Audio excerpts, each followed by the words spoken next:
A look at Indiana UFO sightings over the years. You may be asking, Indiana? Why Indiana? What's so important about that?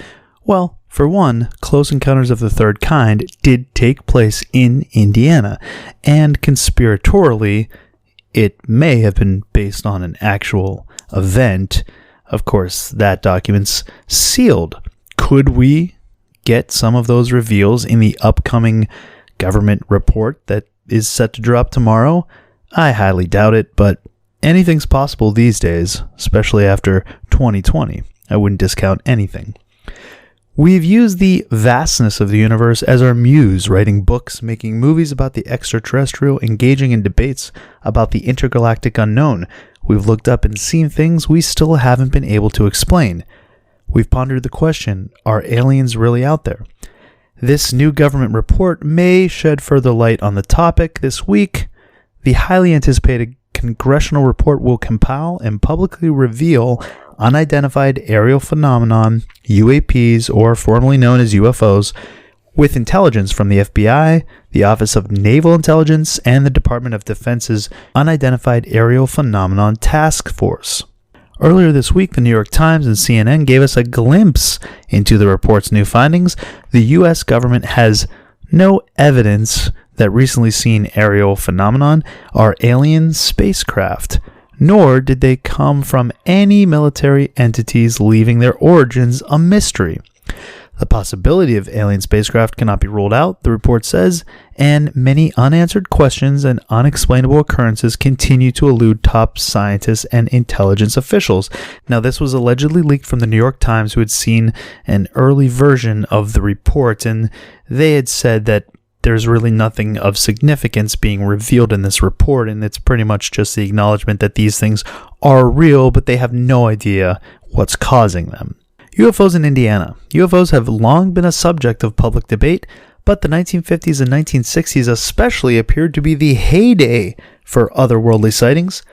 The encounter came with panic fueled by the Cold War stage, and so much so, the Air Force began the Project Blue Book to study UFO incidents.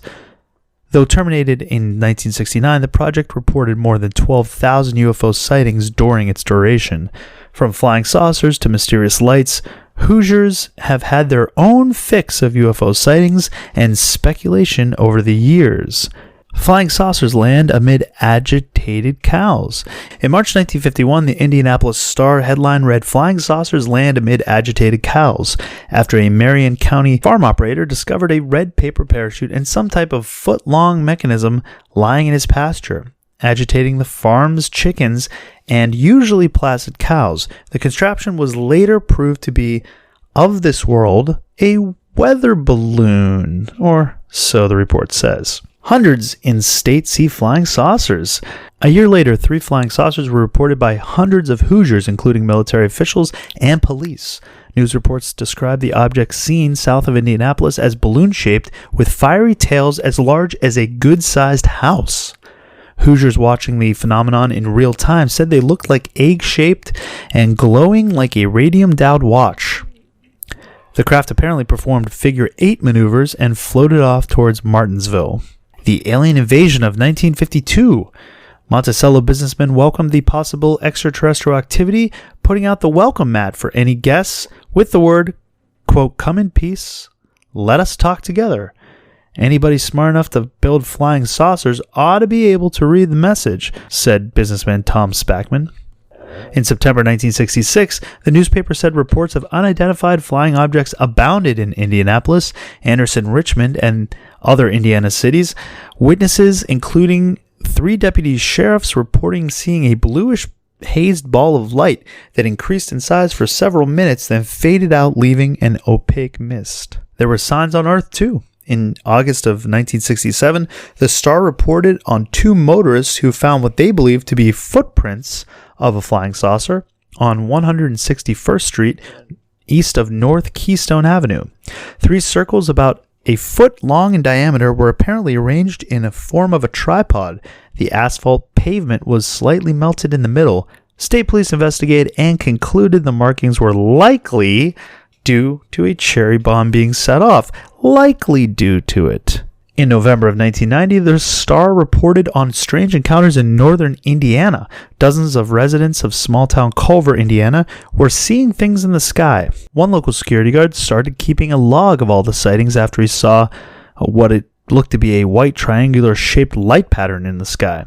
The editor for the local newspaper, the Culver Citizen, said they were receiving, quote, quite a number of calls about possible UFOs. Some speculated that perhaps the flares came from the nearby Grimson Air Force Base, but officials there dismissed that possibility. Historically, some of the UFOs observed across the country ended up later being identified as more mundane objects like, well, you guessed it, weather balloons or drones.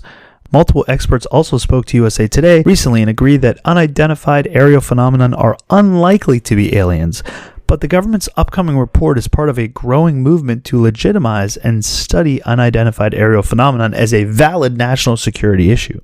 Additionally, the report's conclusion that UFOs did not originate in the U.S. leaves open the possibility that the flying objects could have originated from foreign powers like Russia or China, the New York Times reported. In May, former Senator Harry Reid wrote an op-ed in the New York Times giving us a lawmaker's perspective on UFOs and pushing for more public transparency. Quote, until recently, many military pilots feared the possibility of retribution for reporting sightings of unidentified aerial phenomenon, but I believe that an unofficial taboo regarding the frank discussion of encounters could harm our national security and stymie opportunities for technological advancement, wrote Reid, who helped kickstart the government project tracking UFOs, the Advanced Aerospace Threat Identification Program, in 2007. The original program eventually ended, but last year the Deputy of Defense launched an unidentified aerial phenomenon task force to detect, analyze, and catalog unidentified aerial phenomenon that could potentially pose a threat to the U.S. national security.